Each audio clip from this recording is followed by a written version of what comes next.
¿Celebrar el compromiso en el jardín? Eso es de gente sin clase, dijeron mientras se burlaban y se negaban a asistir. Mi padre exigió que devolviera los $20,000 en regalos. Guardé silencio, hasta que mi adquisición secreta dejó claro que pobre no era. Gritaron, ¿cómo costaron esto? Y mi abogado les entregó los papeles que lo explicaban todo. Una fiesta en el jardín es solo para gente sin clase. La frase de mi padre atravesó la sala como una cuchilla. Mi madre ni siquiera despegó la vista del móvil. Mi hermana Claudia soltó una risa forzada y burlona que resonó entre las paredes. ¿Hablas en serio, Samuel? Se burló. ¿De verdad vas a hacer algo tan cutre en el patio trasero? ¡Qué vergüenza! Yo sostenía las invitaciones que había diseñado con esfuerzo, esperando, aunque fuera en vano, que todo fuera una broma de mal gusto. Pero no lo era. Nunca lo era con ellos. Pensé que sería algo sencillo, íntimo. Logré decir con voz tensa. Solo gente cercana. ¿Cercana? ¿Quién iría? ¿Tus amigos sin un peso? Dijo Claudia con desprecio. Esos que se turnan el auto porque no pueden pagar la gasolina. Apreté los sobres entre los dedos.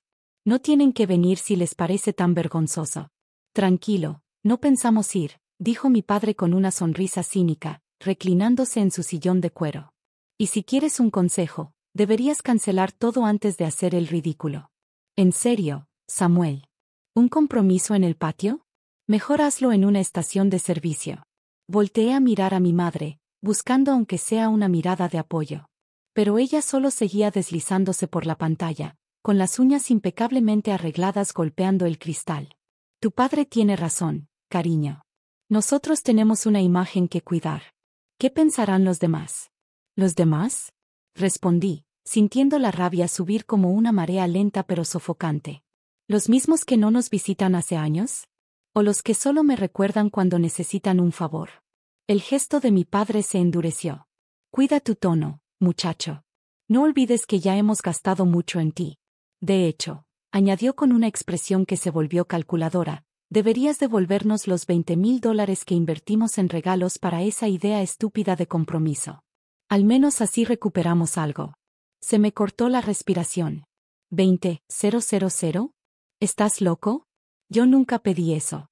Pero terminarás pidiéndolo, como siempre, respondió con frialdad. Y cuando esta pequeña vergüenza en tu jardín fracase, no vengas llorando. Salí de esa casa con las invitaciones arrugadas en las manos, mientras sus palabras se me clavaban en el pecho como agujas. No iban a asistir. Estaban avergonzados de mí. Y ya contaban el dinero que, según ellos, les debía. Pero había algo que no sabían, una compra que había hecho en secreto. Una que iba a destrozar todos sus prejuicios. Una que probaría cuánto se equivocaban conmigo. Una semana después de marcharme, los ataques comenzaron de nuevo. Primero, mensajes en el grupo familiar. Samuel quiere un compromiso barato en el patio. Normal, siempre ha vivido con centavos. Claudia, oye, hermanito. ¿Ya pensaste cómo vas a devolver los 20,000? Porque ni para una fiesta decente puedes pagar. Mi padre, pensé que querías empezar una familia, no montar un campamento. No contesté. Solo los leía una y otra vez hasta que las palabras se me quedaron tatuadas en la mente.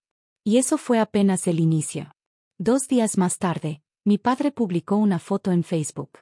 La familia entera, sin mí. El pie de foto decía: la verdadera familia unida. Gracias por siempre estar. Incluso cuando otros olvidan el significado de la gratitud. Otros, era yo. Los comentarios llovían como veneno. Sí, la familia de verdad se apoya, no como los que arrastran a todos. Samuel siempre fue una carga. Primero un parásito en casa y ahora una vergüenza. Leía todo eso con los dientes apretados. Me convertían en el chiste de todos. Su propio hijo. Esa misma tarde, Claudia me escribió. ¿Aún sigues con esa porquería de fiesta en el patio? Deberías abrir una colecta para alquilar algo decente. Ya no era una broma para ellos. Era su oportunidad para exprimir más. Días después, mi madre me escribió. Samuel, tu padre dice que necesitamos ayuda con el préstamo del coche. Recuerda que lo dio todo por ti. Todo. Llamaban educación a sus abusos. Ignoré el mensaje. Pero entonces vino el golpe final. Un sábado por la mañana noté movimientos extraños en mi cuenta bancaria. Me habían retirado $3.000. Revisando, descubrí que la tarjeta de emergencia que le había dado a mi madre solo para urgencias estaba siendo usada cada semana, para compras personales. Esa noche regresé a casa con una tormenta contenida en el pecho. No grité, no rompí nada. Solo encendí el portátil y empecé a recopilar pruebas. Capturas de pantalla del grupo familiar, de sus publicaciones en redes sociales, de los movimientos en mi tarjeta, e incluso un préstamo firmado con mi nombre, que jamás firmé. Y eso era apenas el comienzo. Quería saber más. Hablé con un amigo abogado. Cuando revisó los documentos, su rostro se puso serio. Tu padre solicitó un préstamo usando tu nombre. Eso es fraude. Fraude. Así que no era solo humillación. Era un delito. Le pedí que redactara una carta formal al banco solicitando una investigación. Pero no me detuve ahí. Fui con mi prometida, Noelia. Solo conocía parte de la historia. Le mostré todo, los mensajes, los registros bancarios, los documentos falsificados. Ella se quedó en silencio un momento, y luego susurró. Tienes que ponerle fin a esto. No puedes seguir callando. Y no lo hice. Publiqué un mensaje en mis redes. Algunas familias te apoyan, otras te consumen, algunas te avergüenzan en público mientras te vacían por dentro. Yo ya no me voy a quedar callado. Los comentarios llegaron en avalancha. Amigos me escribieron con palabras de aliento. Incluso personas que nunca hablaban empezaron a compartir sus propias experiencias con mi familia. Como mi padre se jactaba de mis logros cuando eso lo hacía quedar bien. Pero luego me humillaba a mis espaldas. A la mañana siguiente, recibí un mensaje de él. Borra esa basura. Nos has deshonrado. Estoy llamando a un abogado. Un abogado. Sonreí. Ellos todavía creían que yo seguía siendo el mismo muchacho que agachaba la cabeza y aguantaba todo en silencio. Pero ya no era ese. Esta vez, estaba preparado. Ese mismo día. Llamé de nuevo a la agente inmobiliaria. Hola, habla Samuel. Quiero cerrar la compra de la casa. Sí, la que está junto a la costa.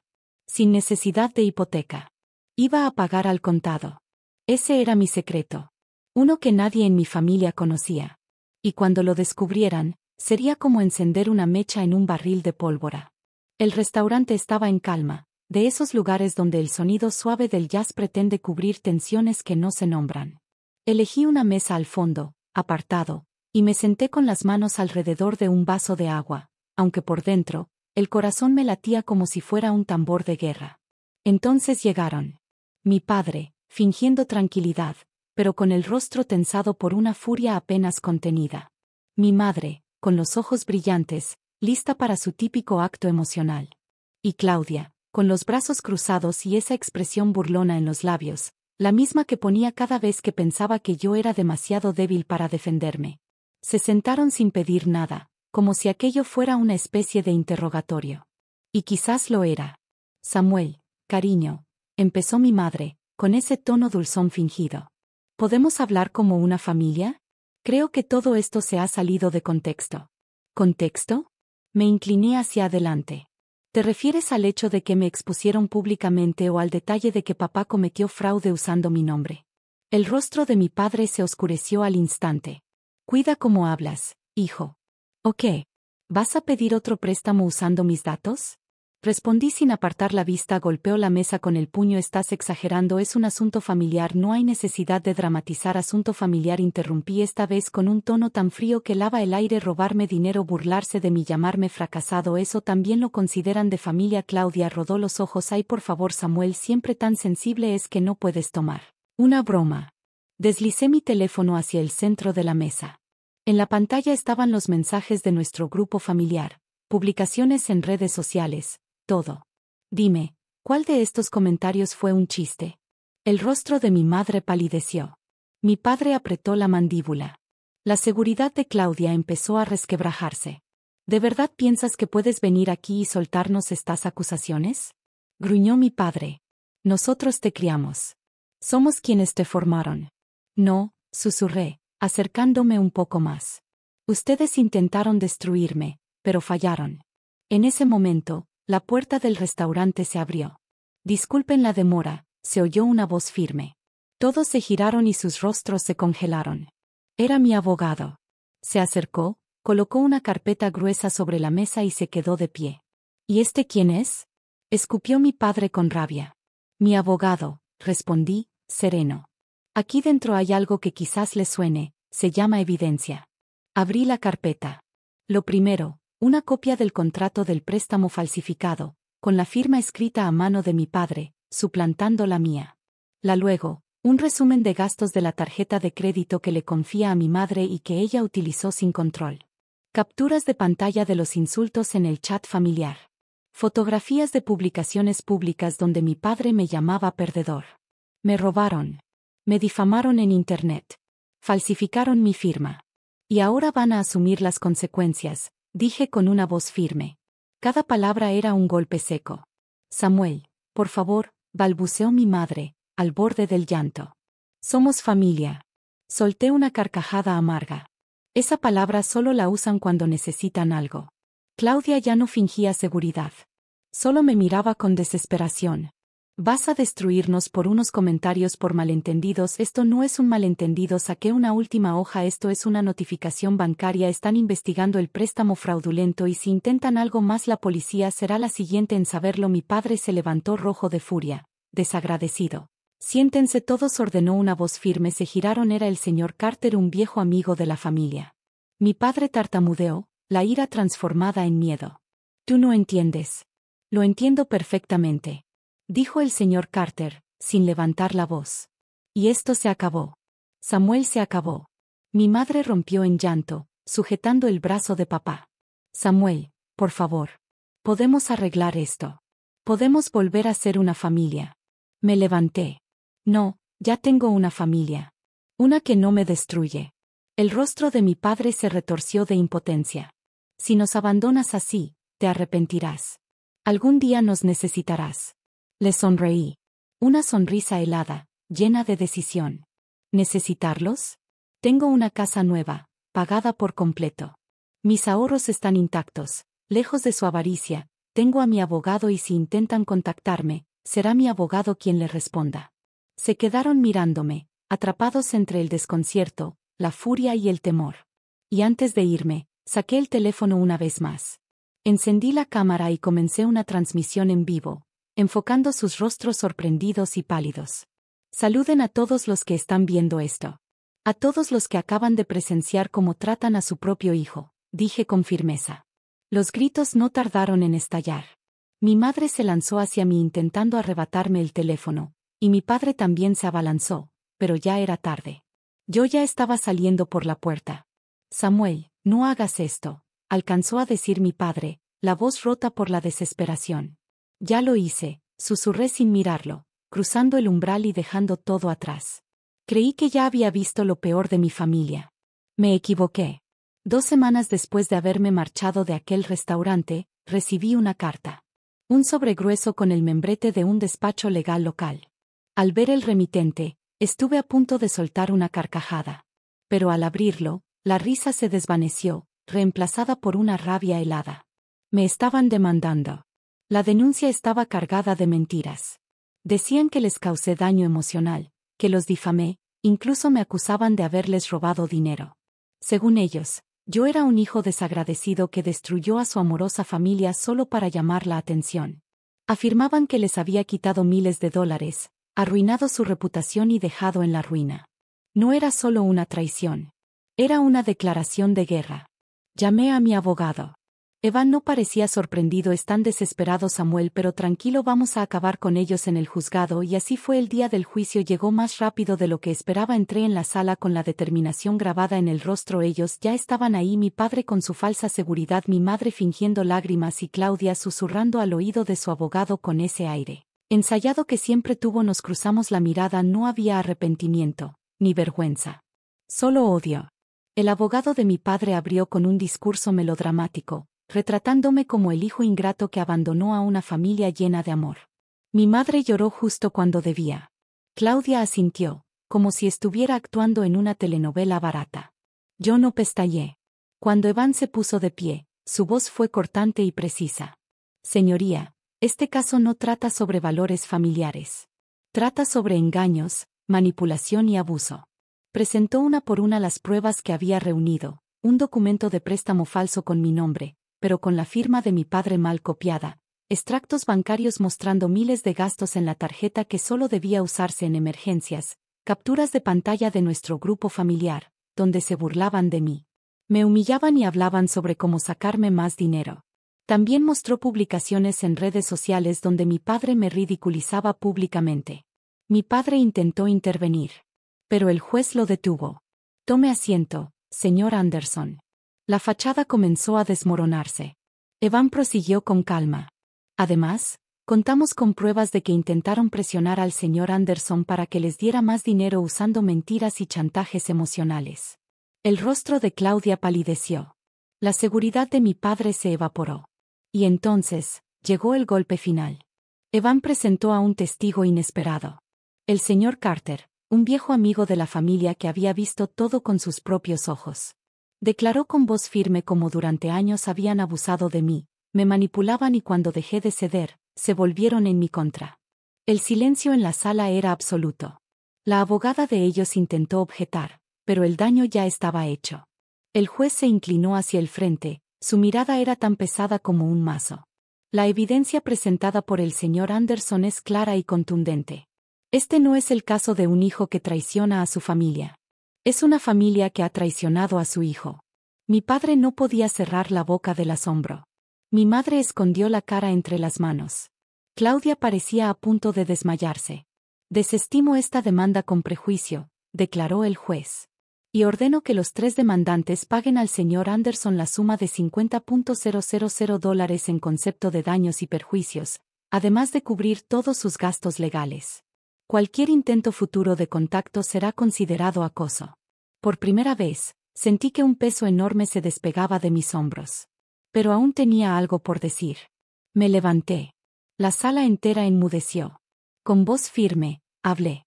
Intentaron destruirme porque pensaron que era débil. Me demostraron exactamente quiénes son. Me di la vuelta y salí. No miré atrás. Afuera, el aire se sentía más puro. El cielo, más claro. Evan se acercó con una sonrisa. ¿Salió bien? Sí, gracias. No me lo agradezcas. Agradecételo a ti. Hoy por fin te defendiste. Esa misma noche, escribí un último mensaje en redes sociales. La familia debería ser un refugio, no un campo de batalla. Hoy decidí enfrentar las mentiras, los abusos y la manipulación. Bloqueé a mi familia en todas las plataformas. Eliminé sus números. Sus correos fueron directo a la bandeja de spam. Por fin era libre. Lo que hicieron después, no lo supe. Tampoco me importó. Perdieron a su peón, a su chivo expiatorio, a su blanco fácil. Pero yo gané algo mucho más valioso. Encontré la paz. Ellos pensaron que cedería, que terminaría retractándome, tal vez incluso perdonándolos. Pero la verdad tiene una forma cruel de alcanzarte cuando vives atrapado en mentiras. 2 semanas después del fallo judicial, llegó el primer pago. Sin palabras, sin notas, sin disculpas. $10,000, un tercio de la deuda total. No mostré reacción. Ignoré los correos electrónicos de mi madre, donde rogaba que fuera comprensivo. No respondí a los mensajes de voz de mi padre, donde se mezclaban la ira y las disculpas borrosas por el alcohol. Mi padre intentó vender su camioneta, pero el comprador se enteró del juicio y ofreció la mitad del valor.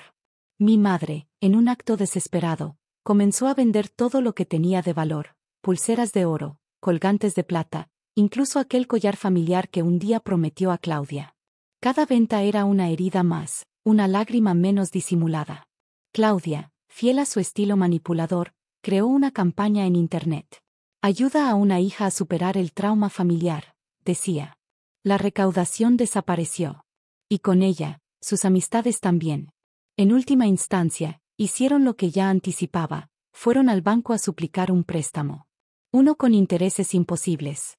Todo por reunir los $50,000 que aún me debían.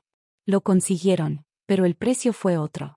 No solo perdieron dinero, perdieron el orgullo, la dignidad y entre ellos, Cualquier tipo de respeto, la tensión se volvió rutina, las discusiones entre mi padre y mi madre se convirtieron en gritos. Claudia les echaba la culpa por haber arruinado su vida. La casa, ante símbolo de éxito, se volvió una prisión llena de reproches, pero yo ya no estaba ahí, yo era libre. Desde el balcón de mi nueva casa con vista al mar respiraba el aire fresco que venía del océano abajo. Las olas golpeaban las rocas en un vaivén constante y apacible a mis pies. Rocky, mi perro rescatado de pelaje dorado y mirada brillante, se acurrucaba tranquilo.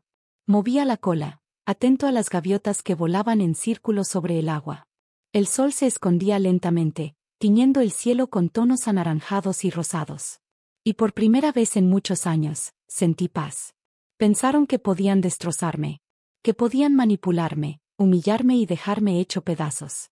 Pero no me quebré. Todo lo contrario, florecí. El teléfono vibró. Un correo de mi abogado. El pago final había sido depositado. Los 50.000 completados. Ellos, libres de mí. Yo, finalmente libre de ellos. Miré la notificación, luego borré el mensaje sin pensarlo demasiado. Mi vida ya no les pertenecía. El trabajo se convirtió en un lugar de motivación, no de escape. Mi compromiso me llevó a recibir un ascenso, líder de equipo en ciberseguridad, un puesto que ni siquiera imaginaba años atrás. Mientras ellos se hundían en su caos, Noelia y yo planeábamos nuestra boda. Una ceremonia pequeña, junto al mar, rodeados de personas de verdad. Sin máscaras, sin dramas, solo la verdad. Rocky, nuestro perro dorado, se volvió el símbolo de lo que éramos, libres, fuertes, amados. Una noche, cuando el cielo empezaba a llenarse de estrellas, Noelia se acercó al balcón con 2 tazas de café.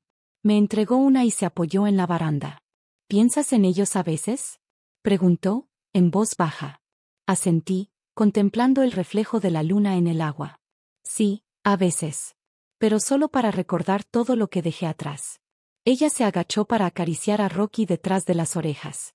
Saliste de allí, Samuel. Y mira dónde estás ahora. Me giré hacia el interior de la casa. Nuestra casa. Un lugar lleno de calidez, de sinceridad, de paz.